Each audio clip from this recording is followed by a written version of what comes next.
I fucking lost the plot. Oh. That's all right. This is not live. No, I'm editing that shit out.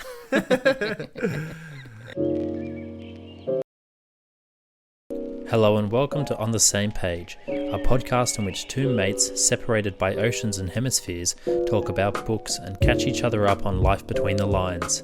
Unfortunately, we can't get together in person, but through this podcast, we hope to get on the same page.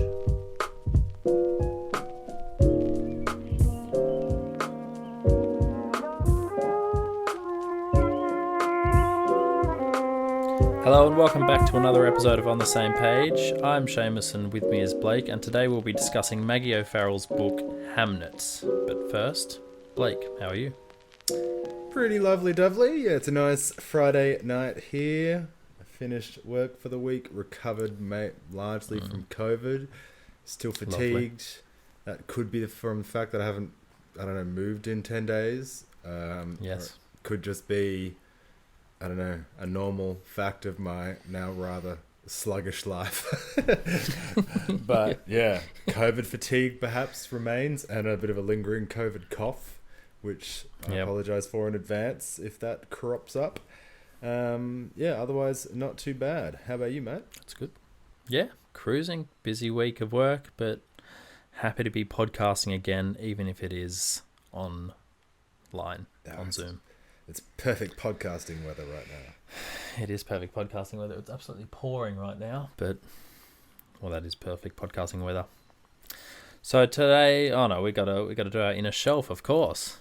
Do you have any inner shelf moments this week? Do have a couple. What should I go with? Since we are doing Maggie O'Farrell's Hamnet, I will go with a film I watched this week called Lady Macbeth. Have you seen this film? No. It's based off a novella by Leskov or some Russian 19th century writer. I don't know. But I think it's pretty different. Wikipedia'd it than his novella, but it's kind of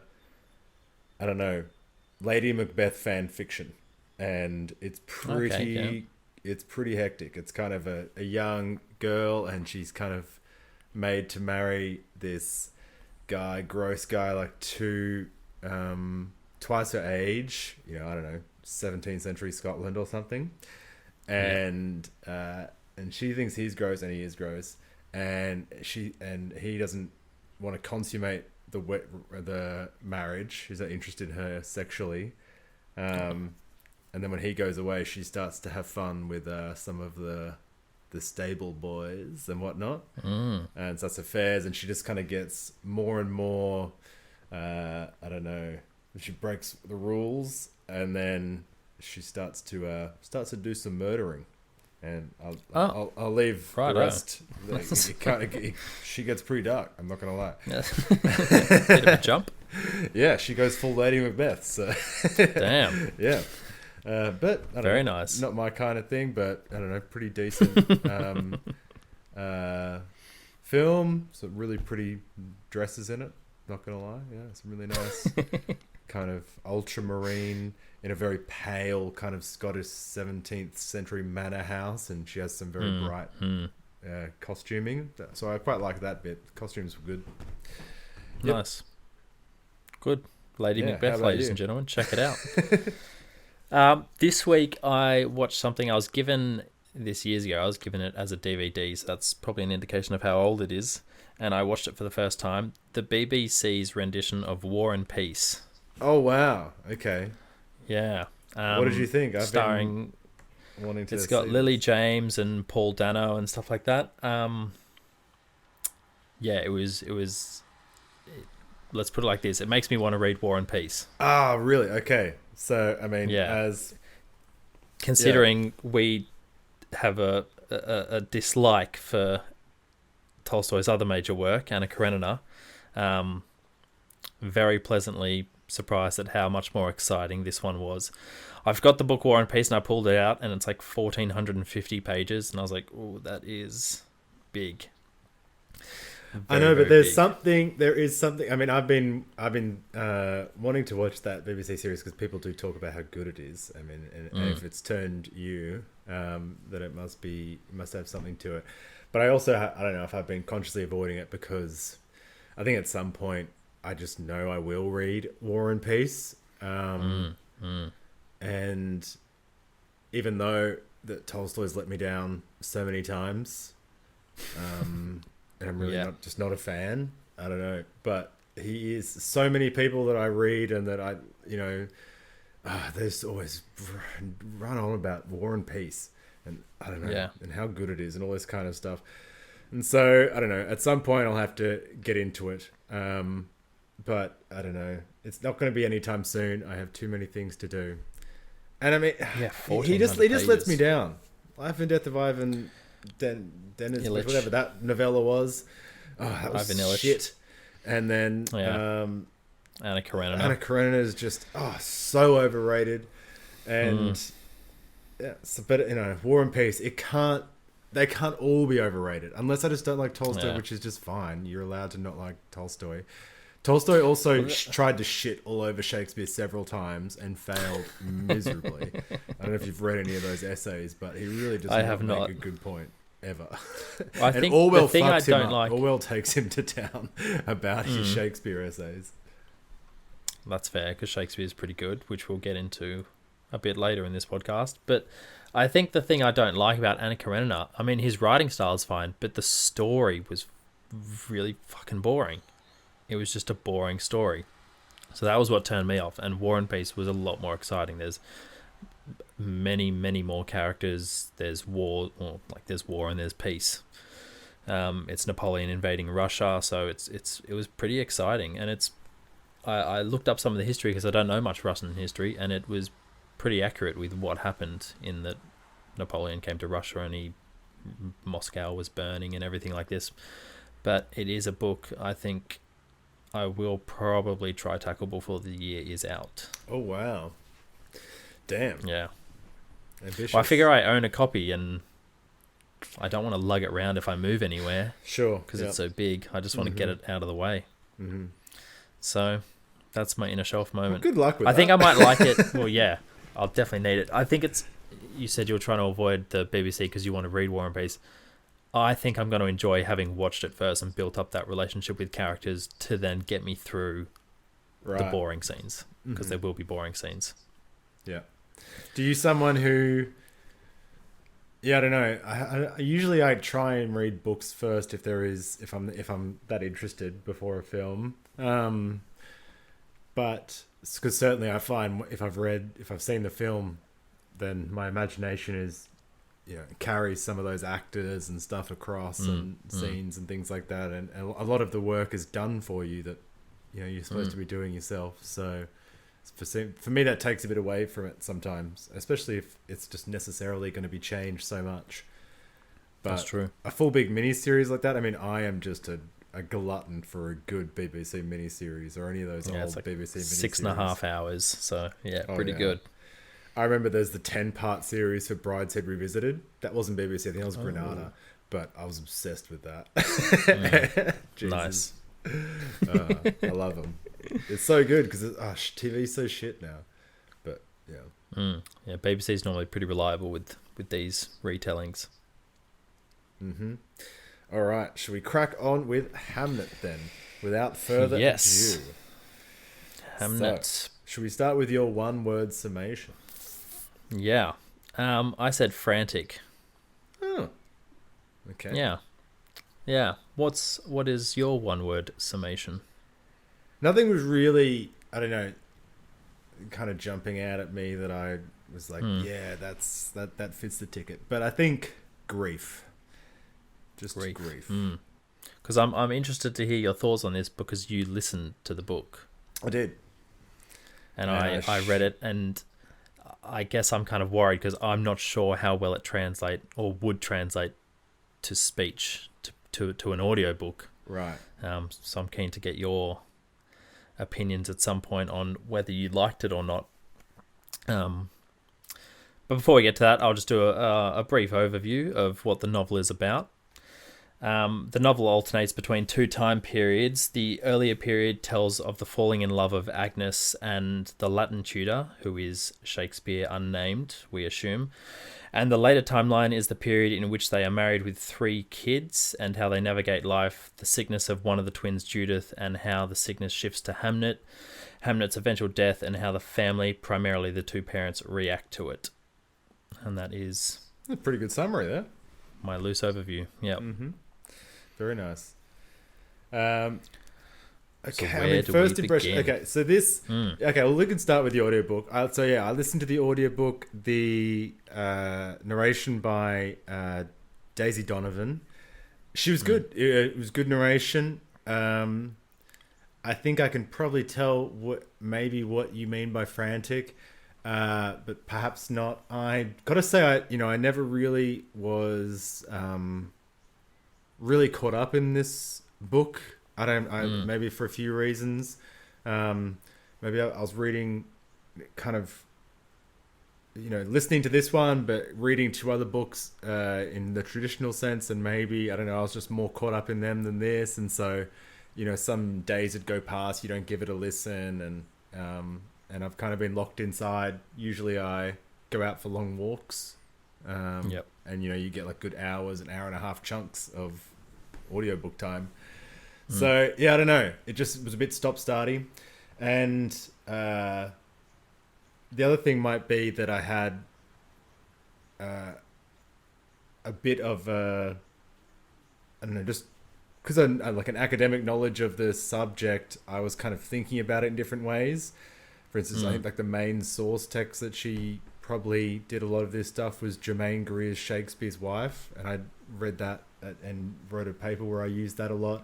So I was kind of like looking for things in the text rather than just enjoying it. I was like, oh, that like references this thing, or, and which was fun. It was nice, but I don't know. For some sections, I just kind of dropped out, and it didn't completely hold me. But I think it was overall like a really audacious book, and really, I don't know, pulled off.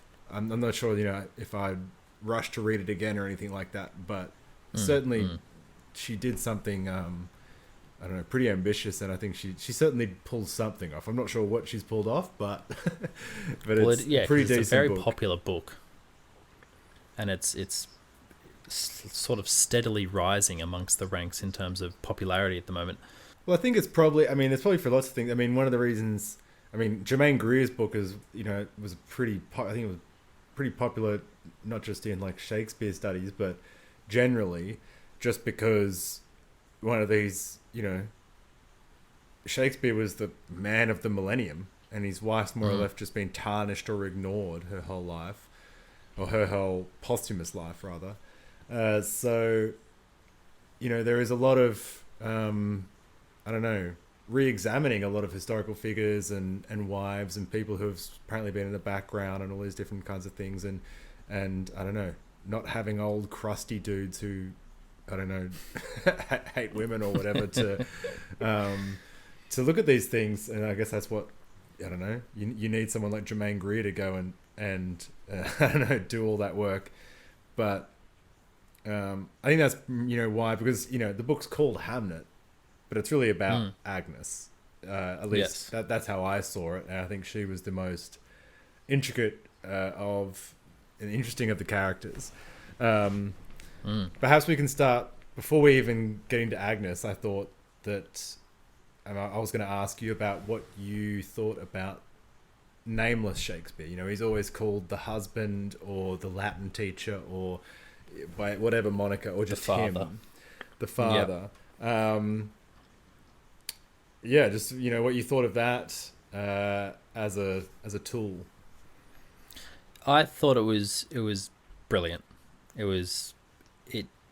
The absence of Shakespeare humanizes the text, I think, because it's not so much a story about Shakespeare himself, and if he was mentioned, I feel like the focus would just shift to him. But it's about Agnes, as you said. It's about his wife. It's about his kids, and he is not the central character in the book. It's Agnes. So I think that's incredibly important and incredibly effective at what it does, because it does humanize Shakespeare. And I think when we look back on Shakespeare, we just see him as Shakespeare, the amazing playwright, and we forget that he was a human being who was a father, was a husband, had this life that he well, yeah, according to this book, he just kind of ignores a little bit. But yeah, I think it's just an effective tool to humanize Shakespeare and keep the focus centrally locked on his family and his wife. What did you think of it? Oh, completely agree. I mean, if you have just even the name Shakespeare or William popping up all over the place, then it's gonna consume all the light in the room. I mean, it's like, I don't know, casting Marlon Brando as tree number 4 or something, like, and he just sits in the corner. Like, no one's going to watch whatever play this is if Marlon Brando is a tree. Because like, he'd be like the best tree ever. I don't even know, like, but it would be captivating. So, yeah. If Shakespeare was there all the time, it would just take things away. It would take away the shine and, you know, misdirect everything. Yeah. So I think absolute necessity. I think it'd also, if you had Shakespeare's name in there, because he doesn't do bad things in these books, but he definitely does a few selfish things. And I think if he was named, you'd probably be a lot more forgiving. But because he's unnamed, you're like, oh, he's just been a bit of a dick. And it reminds you that there is a family behind Shakespeare. Yeah. I don't know, it's that old saying, like, behind every great man is a great woman. And I don't know, that's just because she has been... I mean, it's so interesting. I mean, we can start... I mean, so yeah, I read... I don't know, I've always been a fan of Germaine Greer's Shakespearean work. She did a PhD on love and marriage and stuff, so this is like really a big topic for her.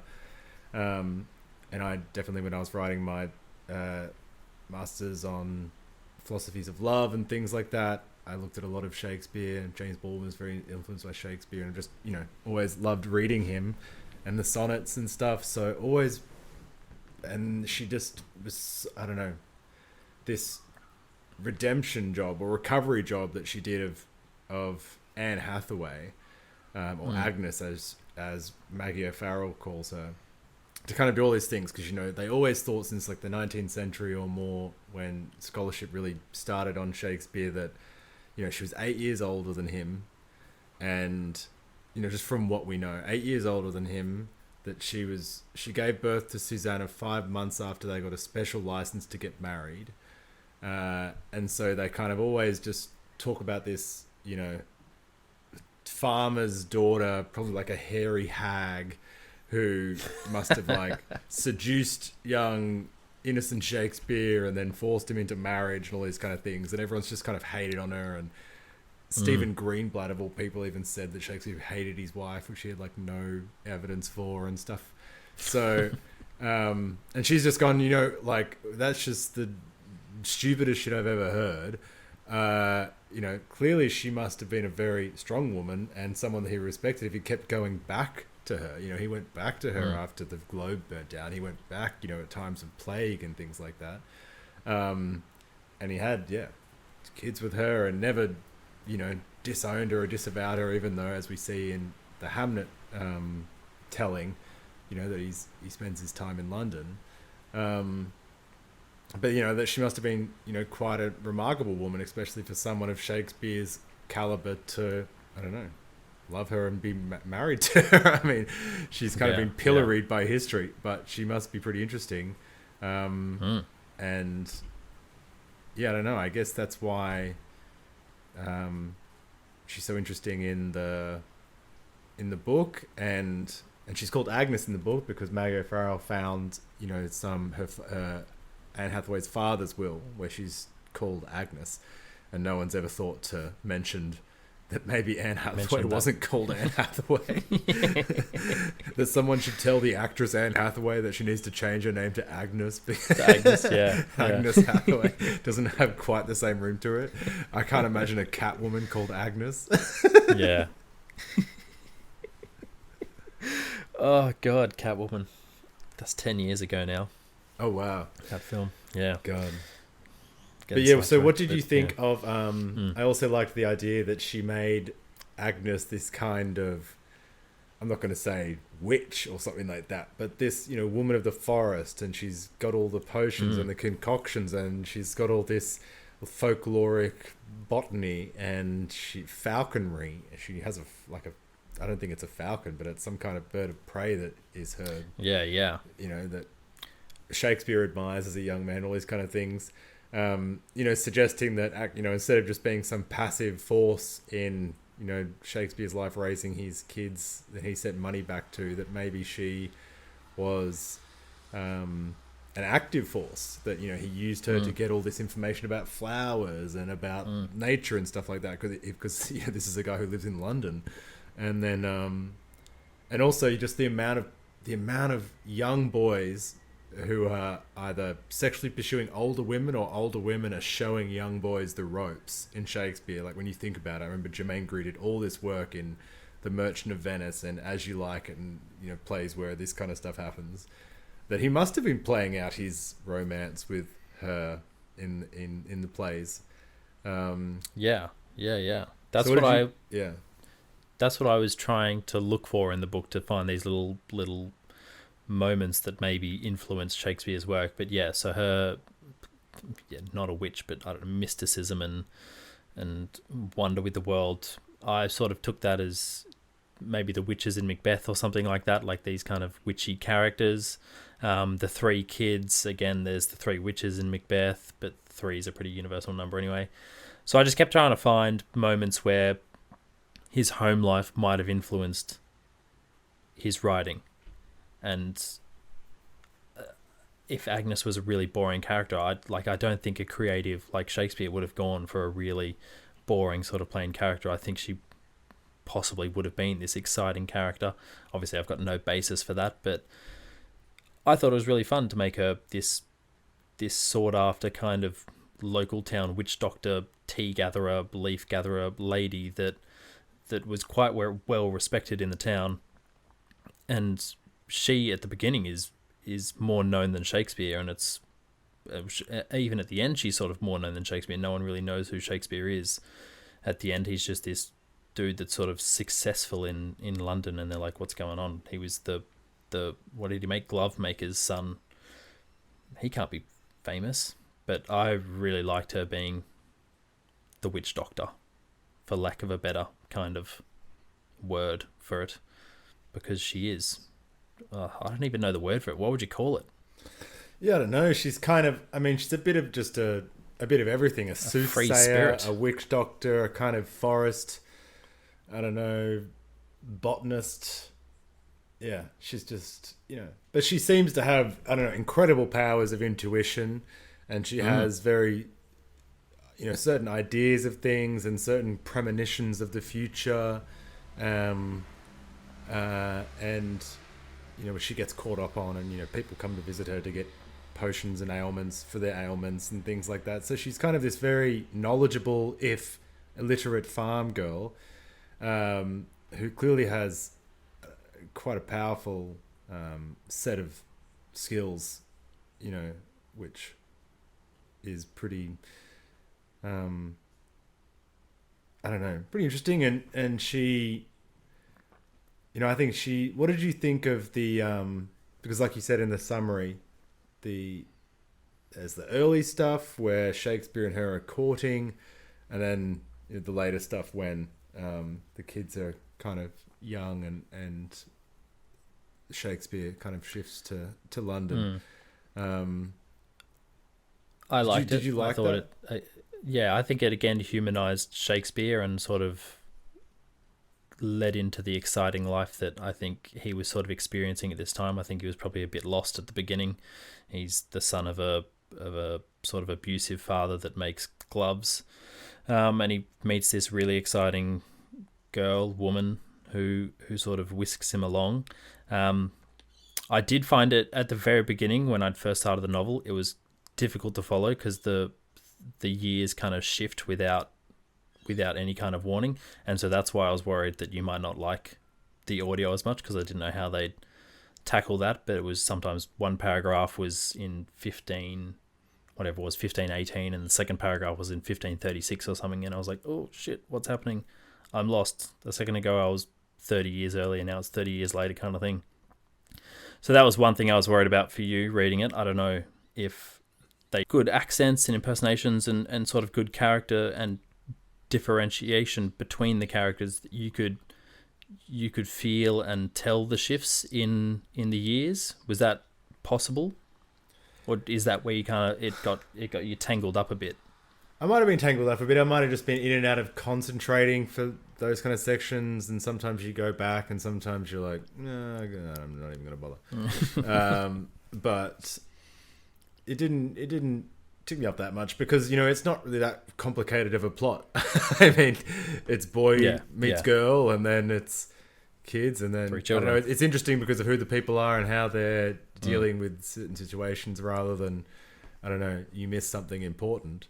I mean, if you miss something important, Hamnet's dead. I mean, that's the big thing. That is the big moment. Yes. Speaking of, what I think was also, I think really freshened the book up and gave you a chance to breathe before the second part, I guess, was the whole narrative arc of the pestilence, of the kind of flea coming from like a monkey in Alexandria and going on to like a kid and then a midshipman and working its way. I forgot about that. Yeah. Elizabethan England and toward Hamnet. And she did all that and did all that research and stuff and how it would all happen before COVID. And so it kind of got turned into a COVID book, I think, which is why it's become so popular. Because you do have this big kind of historical fiction of a pestilence. Yeah. And it's just a little side. I've completely forgotten that. That's so funny. That's so terrible. That was a very fresh way to just break up the text a bit and almost make it a bit humorous because you're following a flea on a world tour. Yeah, which is it's stupid fun. Unfortunate, it's the Black Death. Yeah. Yes. Well, don't think about that. But otherwise, it was a good little bit of fun. Yeah. But no, kind of you're like, oh yeah. COVID. Yes, I had COVID. I was like, I'm Hamnet. This is how I got it. Yeah, exactly. And just thankful it's not the Black Death and that I don't know, triple vaxxed or whatever. Yeah. That's true. So what did you think of the prose of the book?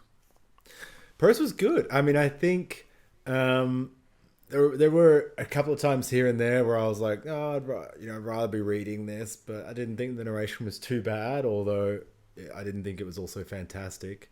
But is that a narration thing because it's an audiobook or because of the language itself?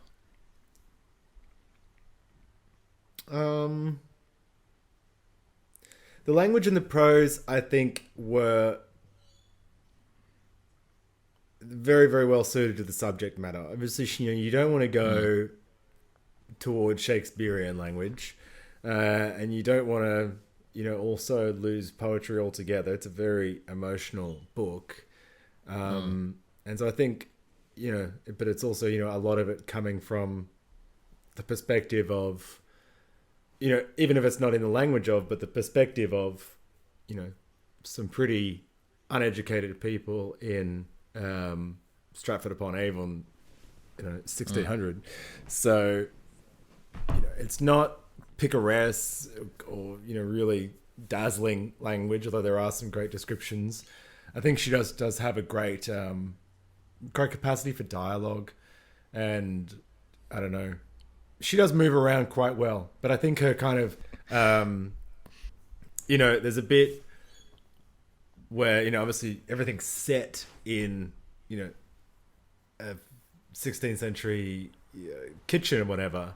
And so, you can just tell, there's the research aspect of the writing where, she's picking out metaphors using, this kind of pot and this kind of thing and this kind of that. So she's done a lot of work of making the scene and sometimes you can see a lot of that stitching. But I also think the stitching is done well. It's not like, it's not this seamless thing, which I was completely enraptured by. But, she's telling a story.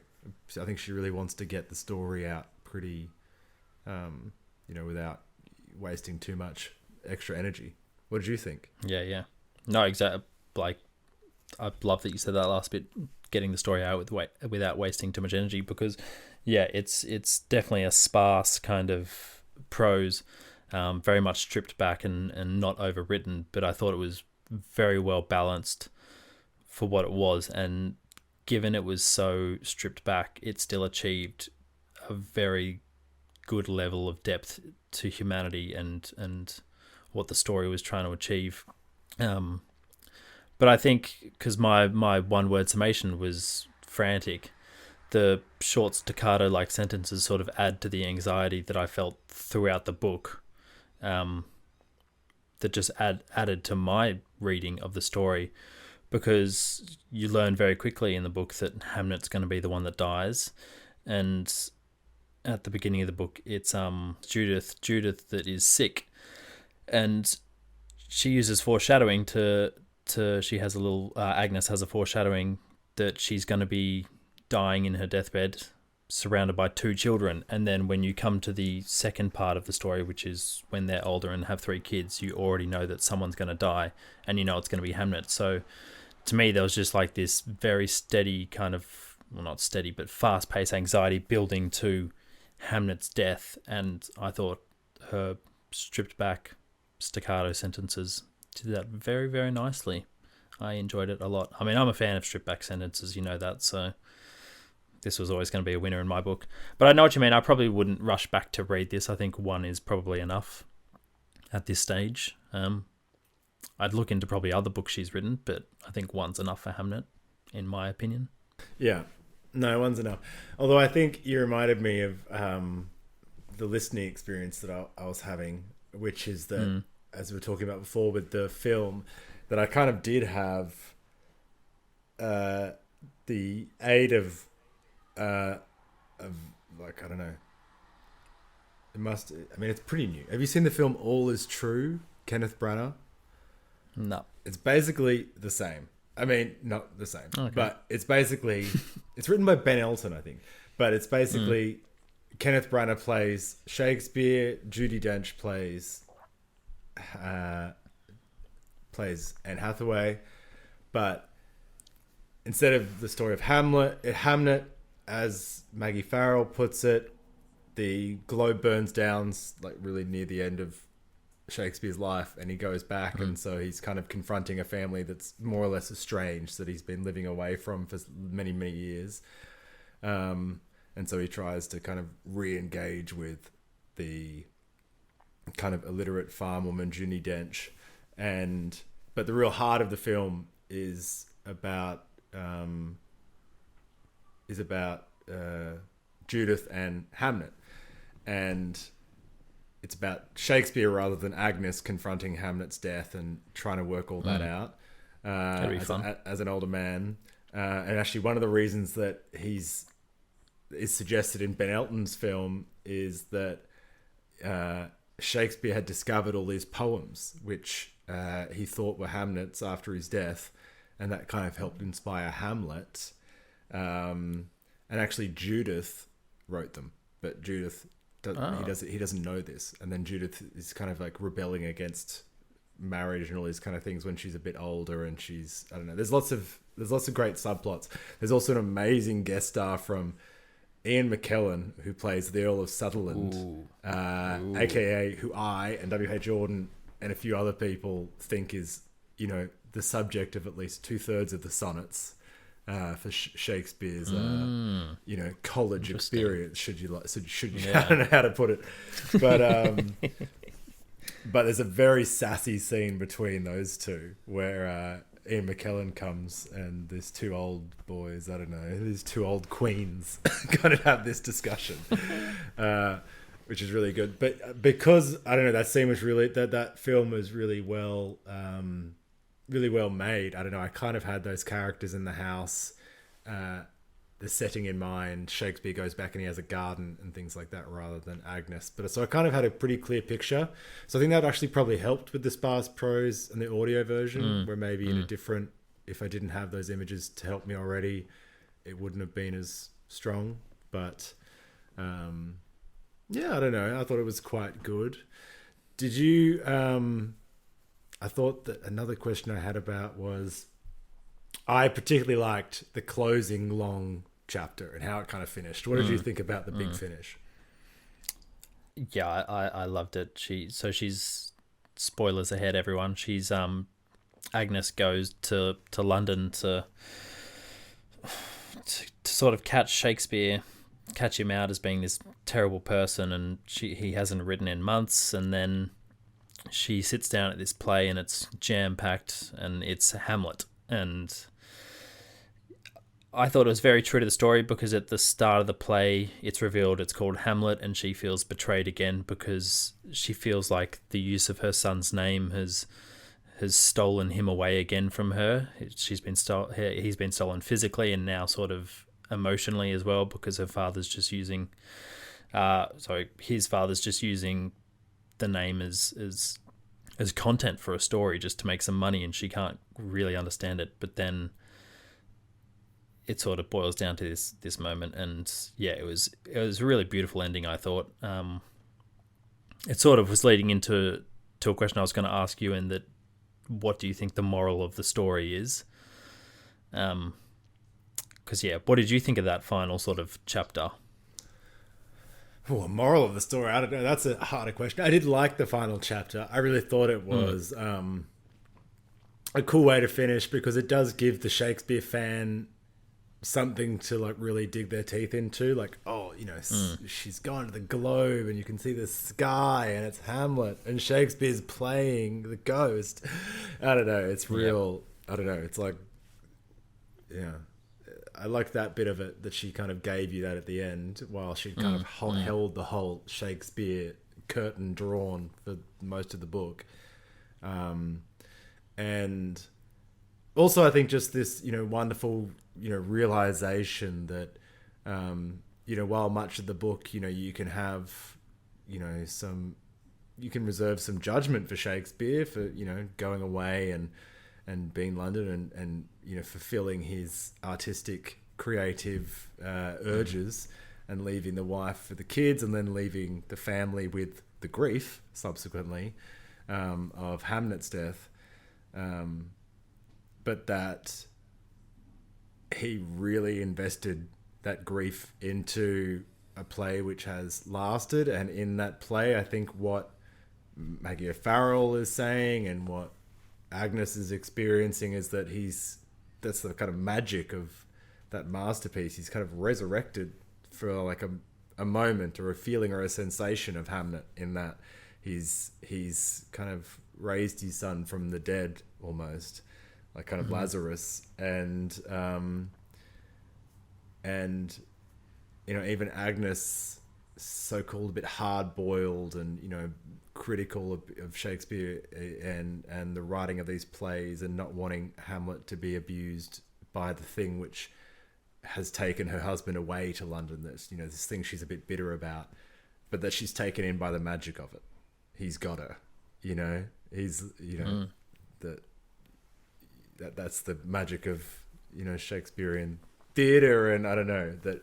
Yeah. So I just love that summation, because I don't know, you can only imagine what it's like to be in that setting. And also Maggie O'Farrell, obviously, is such a great. You don't write a book like this if you're not a fan of Shakespeare, and certainly a fan of Hamlet. And though she wanted to tell a specific story about a woman who's been overlooked and a son who's been overlooked, and lots of Hamnet has been massively overlooked as well, and I'm not completely sure why. People like Maggie O'Farrell have had the notion that his son is called Hamnet, and he wrote Hamlet, his longest and most famous and most emotionally intense play, maybe except for King Lear or something, 4 years afterwards. You don't have to be Germaine Greer to put two and two together here. But at the same time, I think scholarship is pretty, there's pretty firm scholarship, I think, that the theatre already had a play called Hamlet in its repertoire about a Danish prince, and there's murder and there's a ghost and stuff like that.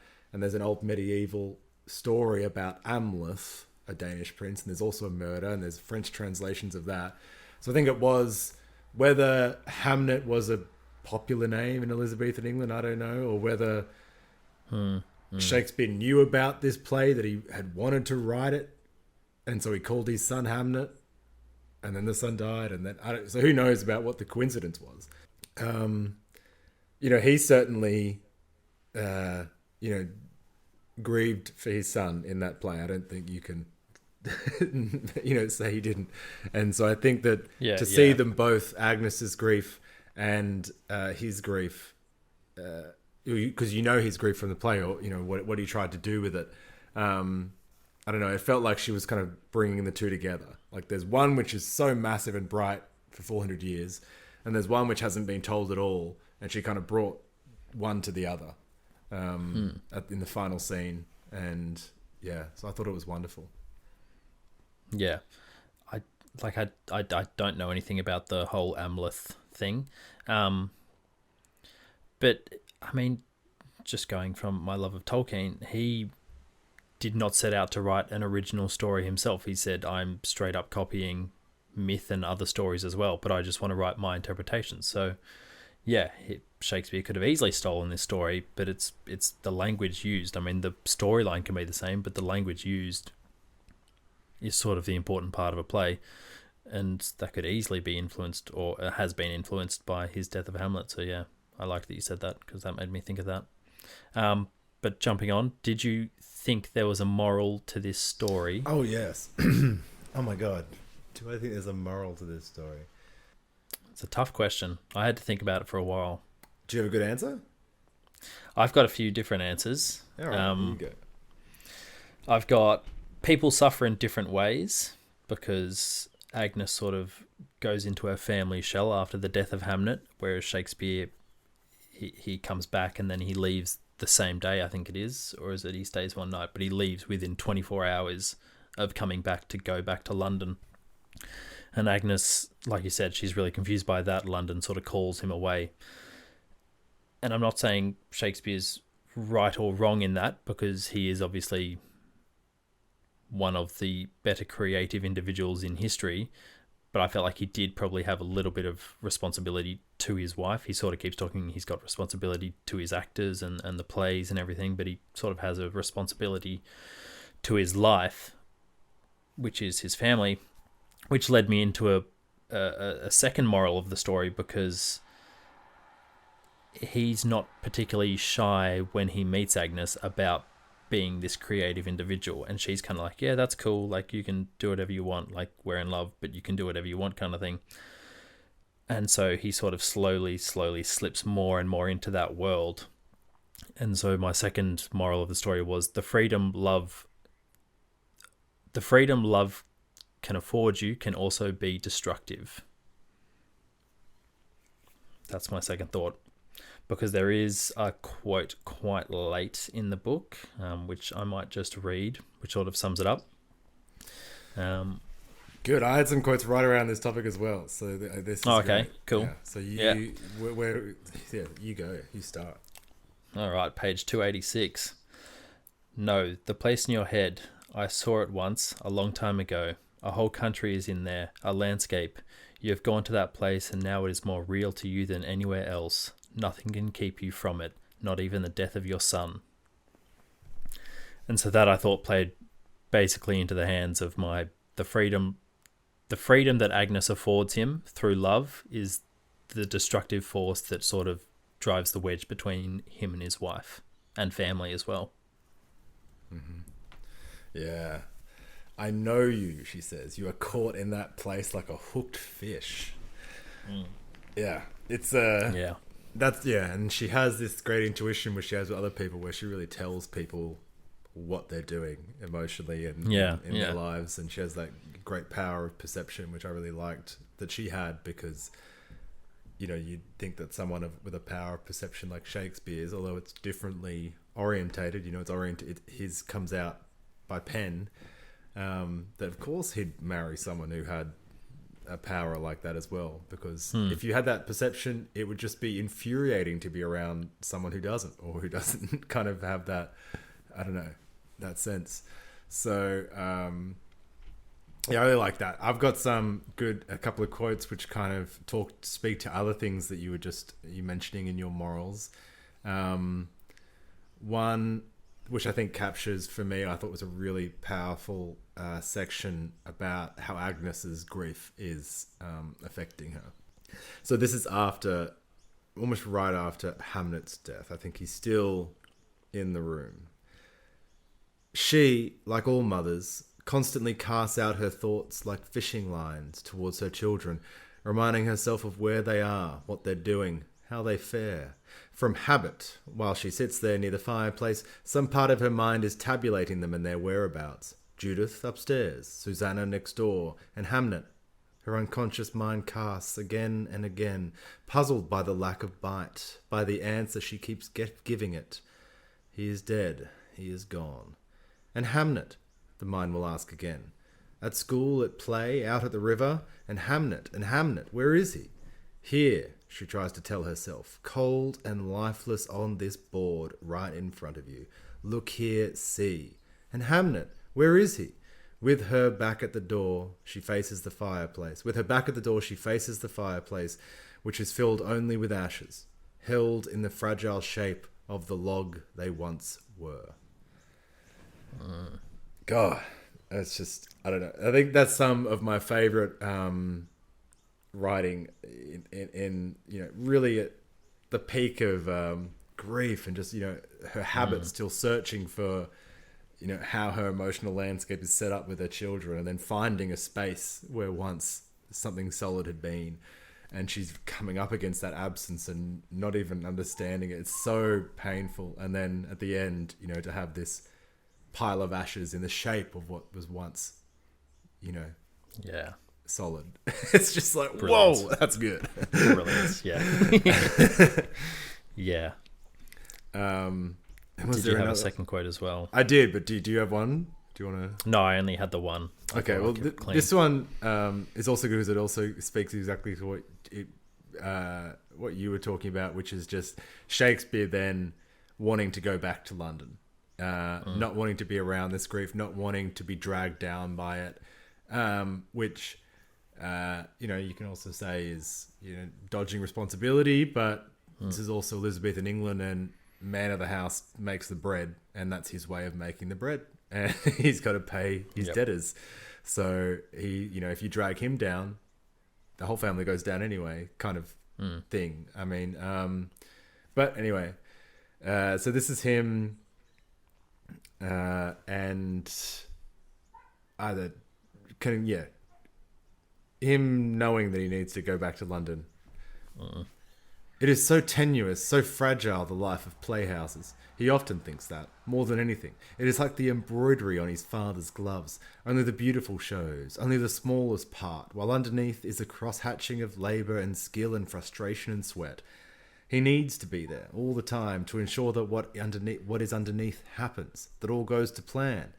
And he longs, it's true, for the four close walls of his lodging, where no one else ever comes, where no one looks for him or asks for him or speaks to him or bothers him, where there is just a bed, a coffer, a desk.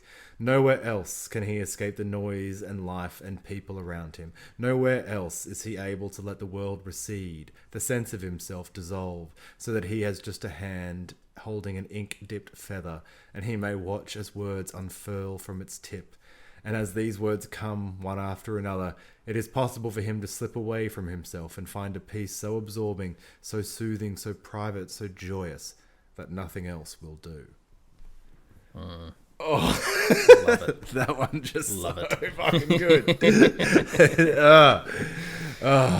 Yeah, that meditation of writing, I don't know, to me, especially when you just got so many whole thoughts in your head. Like, can you imagine being Shakespeare? Definitely plays to the thoughts. Sentiment, of just having a locked room to hide yourself in. Definitely plays and to just not knowing how to think without having that pen in his hand.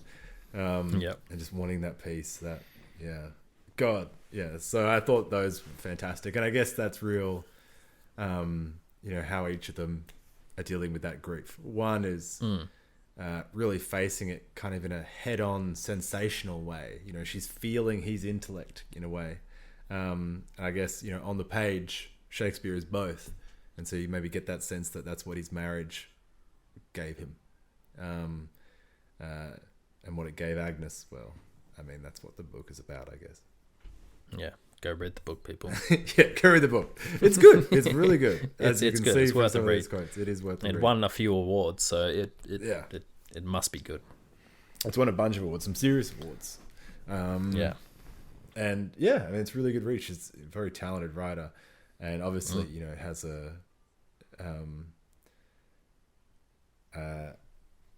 has kids herself. Yes. Has obviously been through it. Well, that was Hamnet, ladies and gentlemen. Now it's on to fact or fiction. So, fact or fiction? Fact or fiction? I had just two quick ones which were related to our topic. Yeah, I don't know, go for just because I knew them, and these were two which I remember from Germaine Greer's book, which is one of the things which I was happy to point out, to notice in Hamnet, that that little Easter egg, I guess, is that in Germaine's Greer book there's like whole chapters on beds in Elizabethan England, and how beds, the importance of beds and the marital bed in terms of wills and how things are done and all this kind of stuff. And even like widows would get the limit of the size of their coffer to fill with things that they could take from a house that was belonged to their husband and no longer does, and things like that. Like, it was legally important. And so this fact is that in his will, Shakespeare bequeathed his wife his second best bed. And apparently Germaine Greer says, over history, this is evidence that some scholars have said that, he didn't care for his wife. But actually that's because, he bought this big house.